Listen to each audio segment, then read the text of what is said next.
ಎಲ್ರಿಗೂ ನಮಸ್ಕಾರ. ಶಾಂತವೀರ್ ಡಿವೈಎಸ್ಪಿ ಜಮಖಂಡಿ. ಎಲ್ರಿಗೂ ಪರಿಸರ ದಿನಾಚರಣೆಯ ಶುಭಾಶಯಗಳು.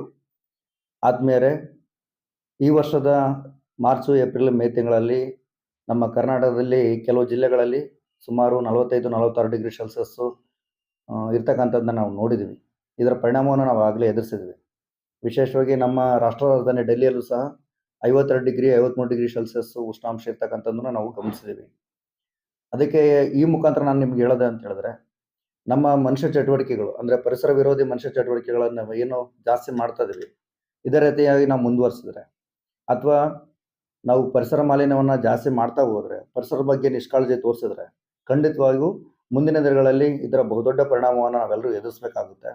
ಹಾಗಾಗಿ ನಾವೆಲ್ಲರೂ ಎಚ್ಚೆತ್ಕೋಬೇಕಾಗಿದೆ, ಪರಿಸರವನ್ನು ಉಳಿಸಬೇಕಾಗಿದೆ.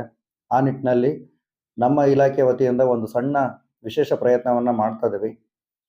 ಇನ್ನು ಮುಂದೆ ಯಾರು ತಮ್ಮ ಜನ್ಮ ದಿನಾಚರಣೆ ಅಥವಾ ತಮ್ಮ ಸಂಬಂಧಿಕರ ಜನ್ಮ ದಿನಾಚರಣೆಯನ್ನು ಆಚರಣೆ ಮಾಡ್ಕೊಳ್ತೀರಿ, ಅಂಥ ಸಂದರ್ಭದಲ್ಲಿ ಗಿಡಗಳನ್ನು ನೆಟ್ಟು, ಒಂದು ಅಥವಾ ಹೆಚ್ಚು ಗಿಡಗಳನ್ನು ನೆಟ್ಟು ಅದರ ಫೋಟೋವನ್ನು ನನ್ನ ವಾಟ್ಸಪ್ ನಂಬರು 9480803921 ಈ ನಂಬರ್ಗೆ ನೀವು ಕಳಿಸ್ಕೊಟ್ಟಲ್ಲಿ ಅಂಥವರಿಗೆ ನಮ್ಮ ಇಲಾಖೆ ವತಿಯಿಂದ ಶುಭಾಶಯ ಪತ್ರ ಮತ್ತು ಒಂದು ನೆನಪಿನ ಕಾಣಿಕೆಯನ್ನು ಕೊಡಲಾಗುತ್ತೆ. ದಯವಿಟ್ಟು ಎಲ್ಲರೂ ಸಹ ಇದಕ್ಕೆ ಸಹಕರಿಸಿ. ಹೆಚ್ಚು ಗಿಡಗಳ ನೆಡೋದ್ರ ಮುಖಾಂತರ ಪರಿಸರವನ್ನು ಮುಂದಿನ ಭವಿಷ್ಯ ಜೀವ ಸಂಕುಲವನ್ನು ಉಳಿಸುವಂಥ ಪ್ರಯತ್ನ ನಾವೆಲ್ಲರೂ ಮಾಡೋಣ ಅಂತೇಳಿ ನಾನು ಆಶಿಸ್ತೇನೆ. ಎಲ್ರಿಗೂ ಒಳ್ಳೆಯದಾಗಲಿ. ನಮಸ್ಕಾರ.